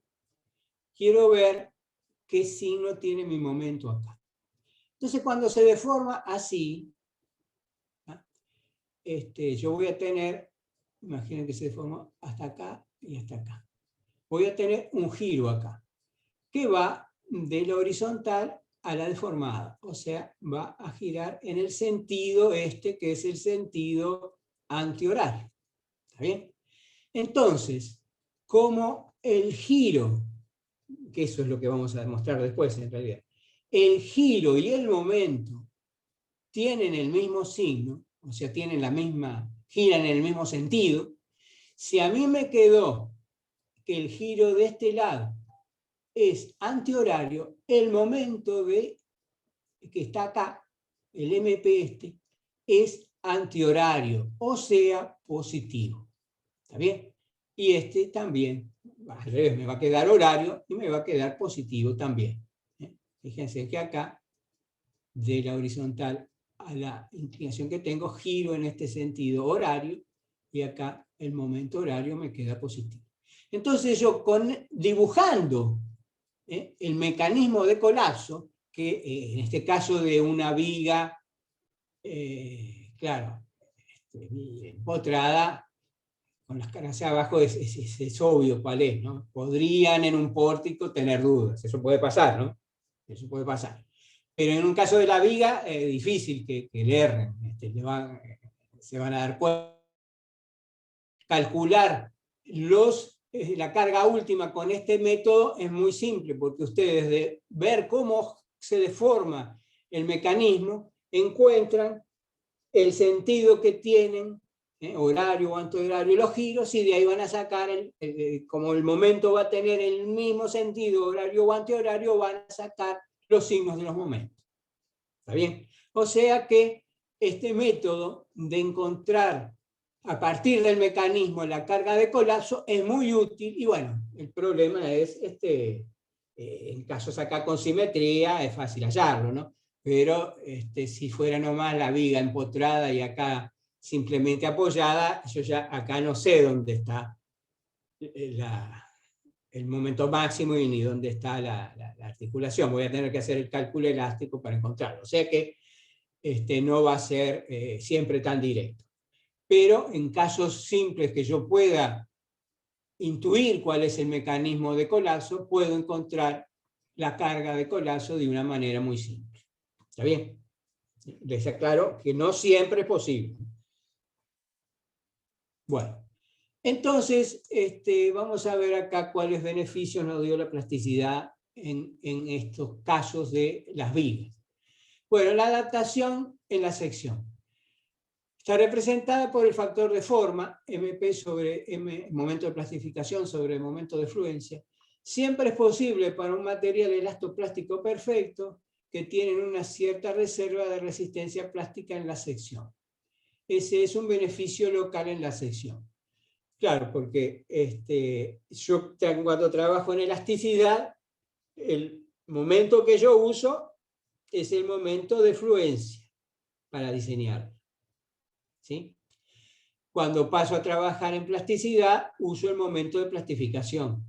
Como el incremento del momento de fluencia para el momento de plastificación es igual al factor de forma, en el caso de una sección rectangular, ¿se acuerdan que eran 3 medios? Ahí tengo un 50% de incremento de beneficio local. Ese beneficio local no lo tenía en las estructuras de reticulados, por ejemplo, porque el momento con que yo diseñaba, la fuerza con que yo diseñaba era la fuerza de fluencia.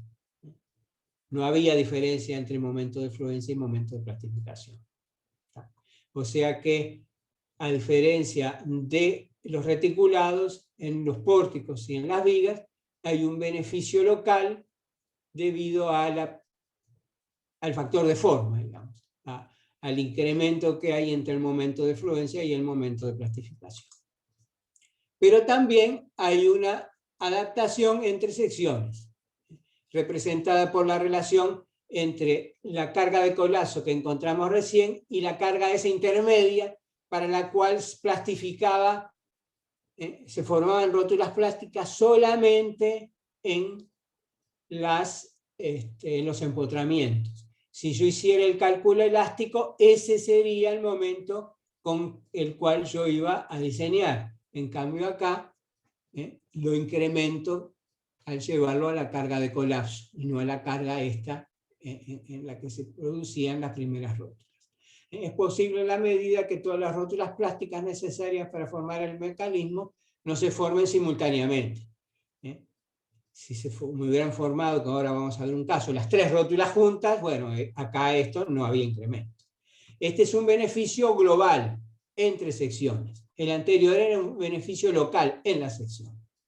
En el caso de la sección rectangular, para el problema anterior, el beneficio era de un 1,5, que es el valor del factor de forma, más un 4/3, que es el cociente acá que nos había dado la carga de colapso sobre la carga de fluencia.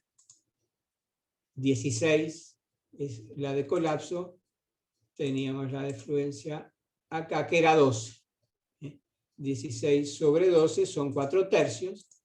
Ese es el incremento global, digamos, que tuvimos, el beneficio global. Entonces, si multiplicamos el beneficio global de 4/3 por el local de 1,5, nos da 2. O sea que hay un 100% de aumento con respecto a un dimensionamiento estrictamente elástico. Bueno, acá hay un caso donde las 3 rótulas se van a formar juntas. Si calculamos el diagrama de momentos, la carga ahora está concentrada en vez de una carga distribuida. Hacemos la misma idea, ¿no? Encontramos los giros, tal. Y el diagrama de momentos nos queda así. Los momentos máximos negativos y positivos son los dos de valor absoluto PL2 sobre 8. ¿Está bien? Y entonces, en ese caso, las rótulas plásticas se van a formar juntas las 3 en los 2 empotramientos y en el centro. En este caso, los momentos en los extremos y en el centro del vano son iguales en valor absoluto. Las 3 rótulas plásticas se forman de manera simultánea. ¿Ven? Los momentos máximos eran los 3, se formaron de manera simultánea. Entonces, solo hay un beneficio de la plasticidad en la adaptación de la sección, o sea, en el factor de forma del 50% y no del 100% como nos había quedado antes. Bueno, entonces, para encontrar la carga límite de la estructura, la carga de colapso, usamos hipótesis de una carga proporcional. Nosotros vamos aumentando la carga proporcionalmente hasta que vayan apareciendo las rótulas plásticas. En las rótulas plásticas se forman en las secciones donde el momento flector M alcanza un máximo local. Pueden ser extremos de barras, pueden ser puntos de aplicación de cargas concentradas, pueden ser en una barra bajo carga distribuida en cualquier lugar en su interior. Como yo les dije, si yo tenía una carga distribuida y en un extremo empotrado y en el otro simplemente apoyado. ¿Está bien? Entonces, la aparición de una rótula en la sección equivale a reducir en una unidad el grado de hiperestaticidad de la estructura, lo que les había comentado. Y entonces, si la formación de la R-ésima rótula hace que la estructura se transforme en isostática, la formación de la R-ésima más una rótula hace que se transforme en un mecanismo, o sea, en hipoestática. La carga de colapso corresponde a un mecanismo de colapso formado por R más una rótulas plásticas. El colapso puede, bueno, y esto era en una estructura de grado de hiperestaticidad R, no, acá puse mal. ¿Está bien? Bueno, ahora el colapso puede ser con menos o más rótulas, y eso se los voy a mostrar ahora. Puede haber un colapso parcial con menos rótulas, o un colapso más que completo con más rótulas, dependiendo de si el colapso se alcanza por un número de rótulas menor o mayor que el grado de hiperestaticidad. Y acá hay ejemplos de eso. Acá, en este pórtico, hay una ruina parcial del pórtico. El grado de hiperestaticidad era 6, ¿viste lo que tú decías hoy? 3 por este empotramiento y 3 por este otro. ¿Está bien? ¿Sí? Por un mecanismo parcial, este de acá solo de la parte izquierda, se alcanza con la formación de 4 rótulas plásticas. Si se me forma otra acá y otra acá, esta parte solo se forma en este mecanismo y colapsa una parte. Así que yo puedo tener mecanismos parciales que se me forman con menos rótulas de las requeridas para tener el colapso en un mecanismo completo. ¿Sí? Acá, esta es una ruina más que completa. En esta estructura simétrica, si yo tuviera esta carga P, por ejemplo, y esta carga 2P, se iba a formar solamente el momento máximo iba a ser este, y solamente se iban a formar estas dos rótulas. ¿Está bien? Pero como la estructura es simétrica, y las cargas P estas son iguales, se forman juntas las dos rótulas. Y entonces se me forman más rótulas de las dos necesarias que sería para el mecanismo contando los grados de hiperestaticidad. Esta es una ruina más que completa.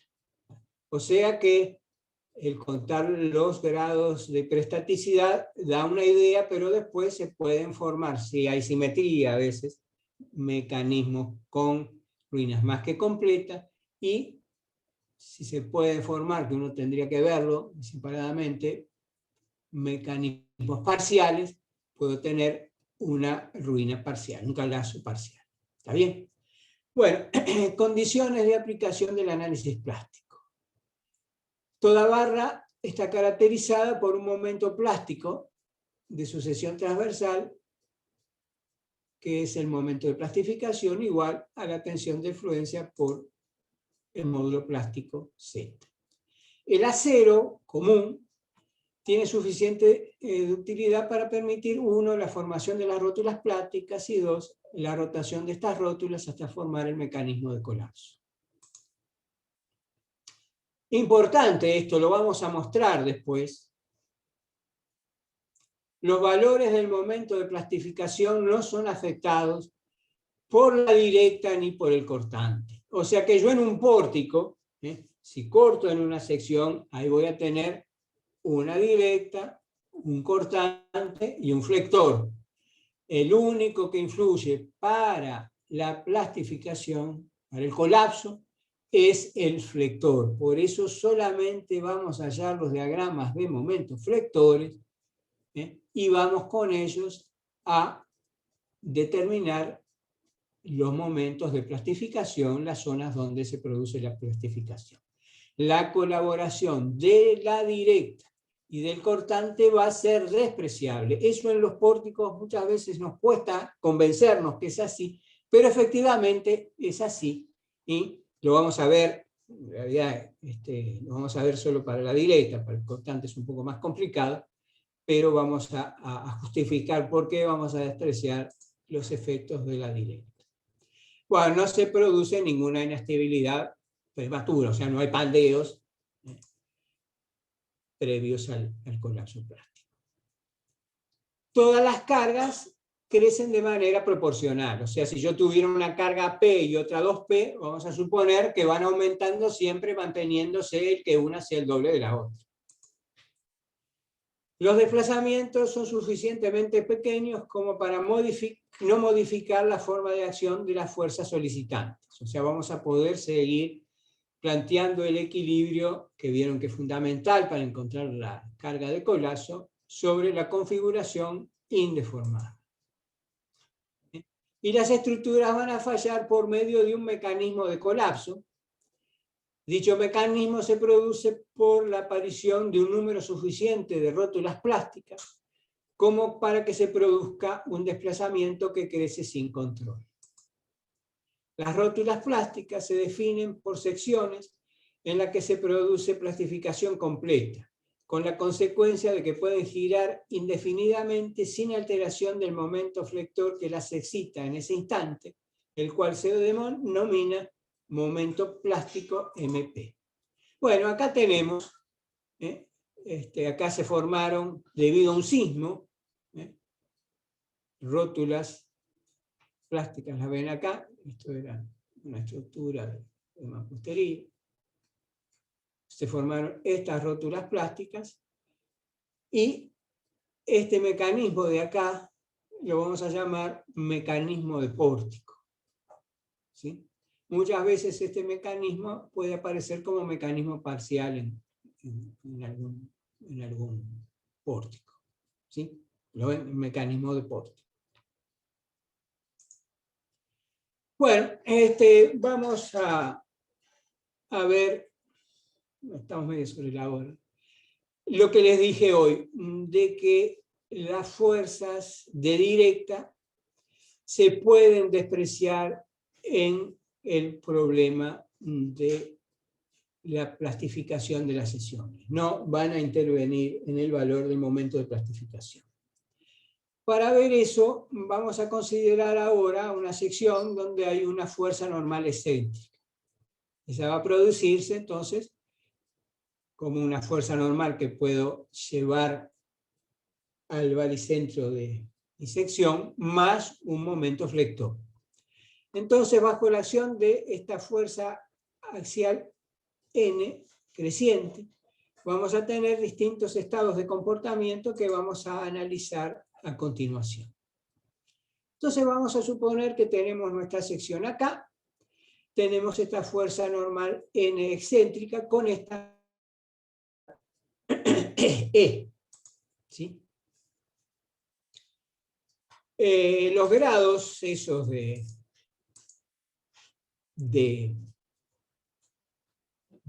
o sea, N va a ir creciendo, como hablamos recién, de manera proporcional, y los grados de comportamiento elastoplástico que van a aparecer van a ser estos.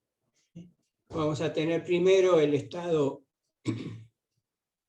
elástico límite, donde la fibra más solicitada, en este caso la inferior, va a alcanzar el valor de la tensión de fluencia. Como es excéntrica acá, la línea neutra no va a estar eso va a ser baricéntrica, y acá va a haber entonces una tensión menor que la de fluencia. Esta fibra sigue elástica, no plastificó. Yo puedo ir aumentando la carga N hasta que esa fibra plastifique. Y ahí voy a tener esta zona elástica y acá esta zona plástica con el valor de la tensión de fluencia. Sigo aumentando la carga N y acá me va a ir disminuyendo el corazón elástico. Voy a tener esta zona totalmente plastificada, esta también, y acá este corazón elástico, hasta que cuando N alcanza el valor de la fuerza de colapso, yo voy a tener esta forma con los dos rectángulos, todas las fibras de las dos partes totalmente plastificadas. ¿Está bien? Bueno, creo que estamos sobre las 2 horas ya. Vamos a dejar por acá. Lo que nos falta es ver ahora, les cuento la idea al final. Vamos a hacer todos estos cálculos. Vamos a llegar al final a este diagrama de interacción, que va a ser una relación entre el momento, si quieren, esta es una relación entre el momento actuante y el momento de fluencia. y el momento de plastificación. Y acá una relación entre la directa actuante y la directa de plastificación, un diagrama de interacción, y yo, según en la posición que esté en el diagrama, se ve acá, voy a tener distintos comportamientos. Si estoy, por ejemplo, en esta sección A, ahí está como totalmente, no actúa la directa, actúa el flector, y está totalmente plastificado. Acá estoy en 1, el momento actuante es igual al momento de plastificación. Bueno, a medida que me voy moviendo sobre la curva esta, voy a tener plastificación total. Es lo que pasa acá, ¿ven? A, D o G. En G tengo una plastificación total, acá no hay momento actuante, hay solo directa por directa.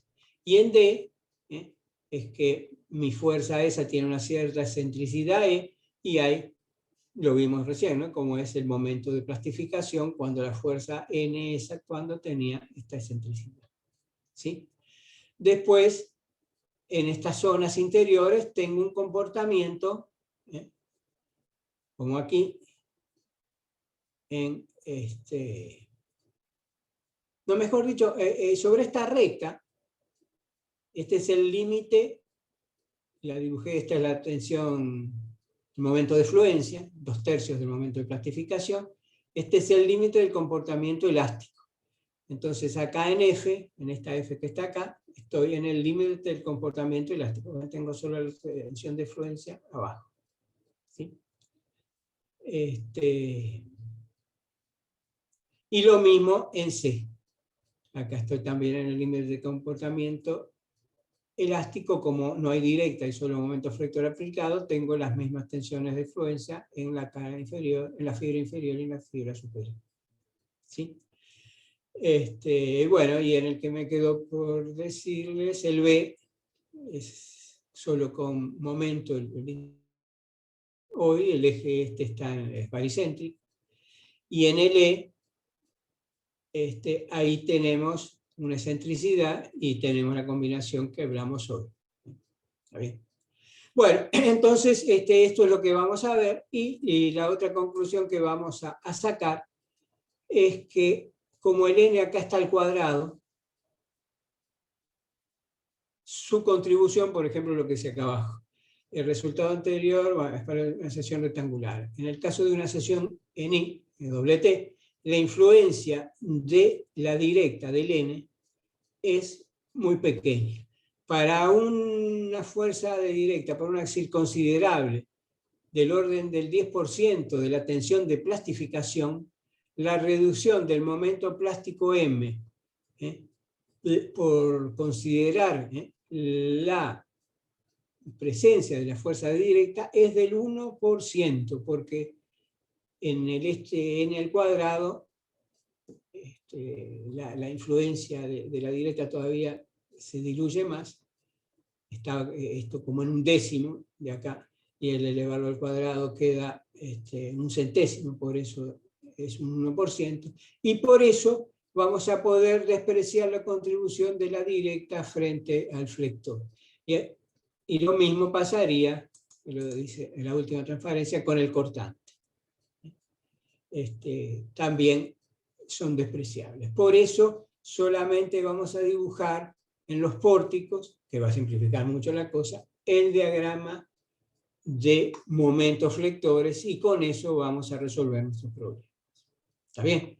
Bueno, entonces en la clase de mañana vamos a ver, creo que puede dar para empezar ya con el otro tema, con el de análisis plástico, vamos a ver esto con detalle, ese diagrama de interacción entre directa y momento flector, y después vamos a ver un ejemplo de calcular un pórtico con el método paso a paso, usando el teorema aquel de Colonetti, como hicimos con el caso de la estructura sometida a fuerzas de directa. ¿Está bien? Bueno, entonces dejamos por acá, no sé si tienen alguna duda. Bueno, ¿sí? No hay duda. Bueno, entonces vamos a seguir mañana con eso que le dije y vamos a ver si podemos empezar.